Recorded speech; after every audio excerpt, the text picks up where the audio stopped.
Hey everybody, welcome back to the Plays and Fades YouTube channel. I'm your host, Gordo Gambles, joined by this beauty of a man, Keyroad.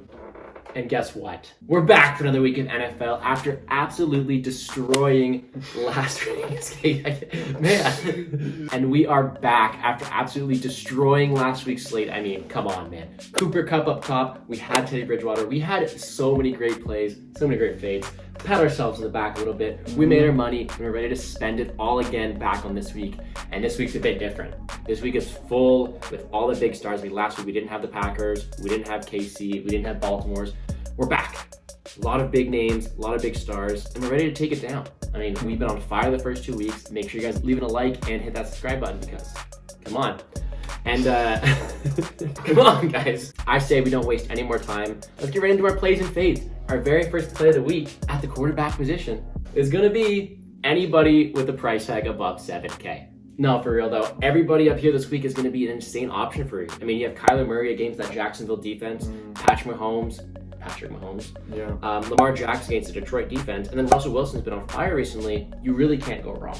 If we're going to look at someone to be a GPP option, we're going to like someone again like Teddy Bridgewater or Matt Ryan. Tell us why. Yeah, I mean, these two guys especially we like at the lower end of the price range for quarterbacks. Teddy Bridgewater paid off for us big last week. I mean, the guy went off, and this week he's sitting at a price tag of $5,800. Against that New York Jets defense. We like that matchup a lot, and we expect him to do well again. So if you're looking for somebody at a lower price range, that's a great option. And then Matt Ryan hasn't been doing so well recently, but sitting at $5,400, obviously that's a bit of value there if he goes off, and he's playing the Giants this week, whose defense is a bit suspicious. So he's another guy that we expect to outperform his salary on DraftKings, even though he doesn't have that same ceiling as all those guys up at the top end of the quarterback range. I mean, Matt Ryan put up 300 yards against the Bucs last week.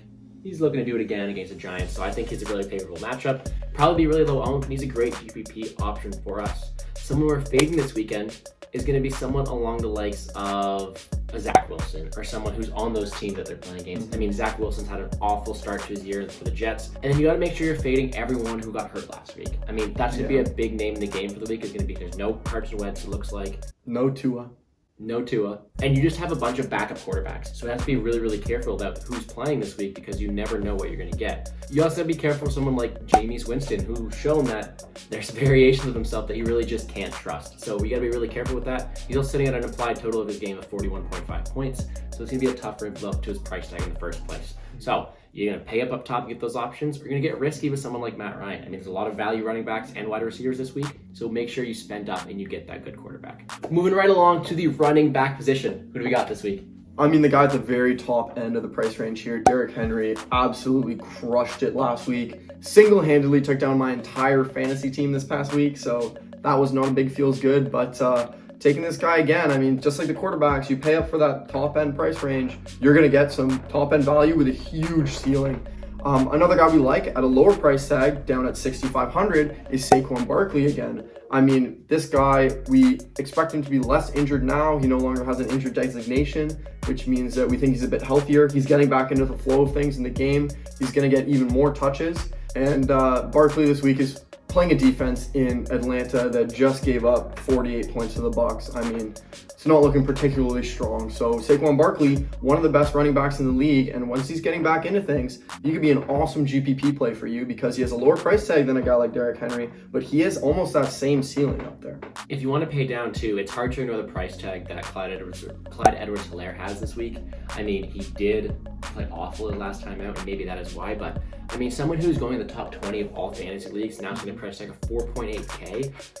It's questionable because they're facing someone in the Chargers defense who is known to be pretty good, but not always at the run game. So I think Clyde Edwards-Helaire is worth a spot in a lot of your lineups because we know he can explode. We know he can do well. He's supposed to be one of the best fantasy running backs for a reason. At 4.8K, he's someone who I really want to get in my lineups, and he's a great pay down option for. I mean, you look at someone up top as well, like Alvin Kamara, Nick Chubb, Austin Eckler. You have so many good pay-up options. You're going to need to pay down and get someone like him.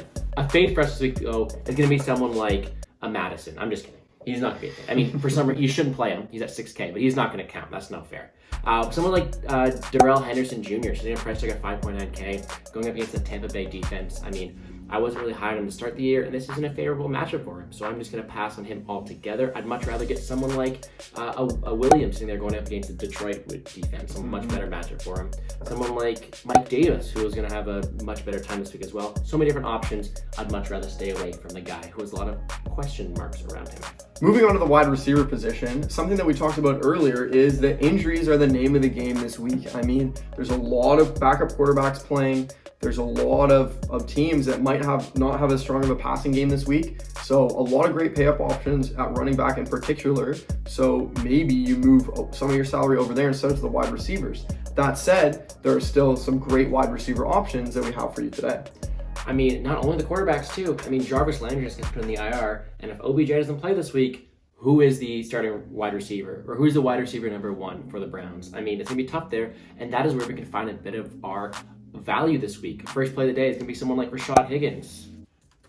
Sitting in a price tag of, it's gonna have a price tag of 4.2K. I mean, last week everyone would have thought I'm crazy for saying this, but now that there's no other options up there, it's going to look like a good option at the end of the week. I mean, if OBJ does play, good option there as well, because he's going to get all the targets, especially facing someone in Chicago who will be a close game and is probably one of the weaker defenses. If you want to pay up, someone you could stack with our value play of the week could be Calvin Ridley going up there with Matt Ryan, facing another questionable defense. It's going to probably be a high-scoring game, in my opinion. And Calvin Ridley, like I said, hasn't really exceeded anyone's expectations. So he will probably be low owned. I kind of like him in the spot here. If you want to go back down low, I think my favorite stack this week is going to be that Cardinals stack. Kirk has gotten a lot of targets, and DeAndre Hopkins is DeAndre Hopkins. So there's so many different options you can take at the wide receiver position. As it comes to a fade, though, you want to tell me why we're going to fade Mike Evans this week? Yeah, this week we have Mike Evans sitting here at a price tag of $6,300, but this week he's going up against that Los Angeles Rams defense, which, as we know, is one of the better ones in the league. And if you're going to pay $6,300 for a wide receiver here in this spot, I mean, there's lots of guys that are around this price range, or even cheaper, that we like a little bit more this week. We got Robinson, Sutton, Kirk. I mean, there are guys that you can get for even cheaper than Evans. And I mean, in that Tampa Bay offense, we've seen Gronk go off. We've seen a few of their guys really pop off this season, and that means that Evans isn't going to get as much of that, as many of those offensive touches on the ball. So playing in a really good offense with a lot of weapons, playing against a really good defense, and with other guys who have more ability to score well this week, right around him in the price range, we just don't see him as somebody you should target. I mean, it's not every single game that the Bucs are going to go out there and score 48 points, so please do not rely on him to do that every single week. Someone else we could fade could be someone like Marquise Brown, facing a horrible run defense team, the Lions. Looks like Lamar Jackson will be Lamar Jackson on the ball a lot, so we'll see what happens there. I'd fade him as well. But like we mentioned earlier, lots of great options like that that we just said. Allen Robinson will be the focal point of that team. Kirk is getting a lot of targets this week. And someone like Courtland Sutton, who went off last week, has the opportunity to go off again this week. Moving right along to the tight end position. We played him first week, couldn't play him last week, and he still went off. Who are we playing this week at the tight end position? Another guy that we love here in this spot is TJ Hawkinson. As you said, first week, he killed it for us. This week coming back at a $5,200 price tag. I mean, there's huge value here. As we said in week 1, he's playing in an offense where he's going to be kind of a big focal point of it, which means that he's going to get a lot of touches, and that means that he has a very high ceiling. He has the ability to score huge here. Him, Kelsey, Waller. Those are my 3 favorite tight ends this week.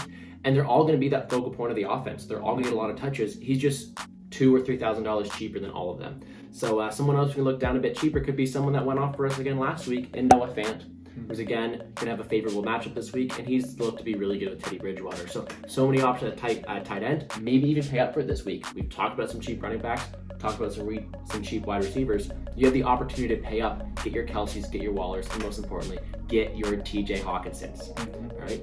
A fade, though, this week, we're going to fade the Jonnu Smiths and the Patriots tight ends. I mean, we've seen that the Patriots have been rushing based, only 1 passing touchdown between 2 games. If he's not going to get any touchdowns, he's not going to score very well. And when you have those expensive tight ends who are going to do well for you, you should go out there and get them. If you want to pay cheap at the tight end, get someone like a Conklin, who will be the number 1 spot at the position, whereas you have someone at tight end who not only is splitting the ball shares as tight end, but he's also not getting the end zone receptions. It's going to be tough for him to score optimal points. Moving on to the last position of the week, we got defense and special teams. Obviously, who is our play? I mean, like we said all video, you have a lot of injuries this week, and a lot of offenses aren't going to be as dynamic as we thought. Our play of the week at defense special team is going to be the Tennessee Titans, sitting at a price tag of 2.4K, and they're facing someone in Indiana who's going to have a backup quarterback, who's not going to be able to put up as many points as we expect them to. And I mean, that's the difference between a defense team going off and not doing that well. So Tennessee, I really like them this week. Very, very cheap. What about a fade for us? One team that we really don't like this week is the New England Patriots, sitting at $4,100. I mean, they're the second most expensive team, but we don't expect them to perform the second best out of all the teams in the league that you could pick from this week. There are so many teams at a lower price tag that we think you have more value here. I mean, for example, a team like the Raiders, they're sitting there at $3,400 up against a Miami team without Tua, which means their offense is going to be struggling. We expect the Patriots to do okay, but for that $4,100, there's a lot better options you could have this week. All right, that'll do it for NFL plays for week 3.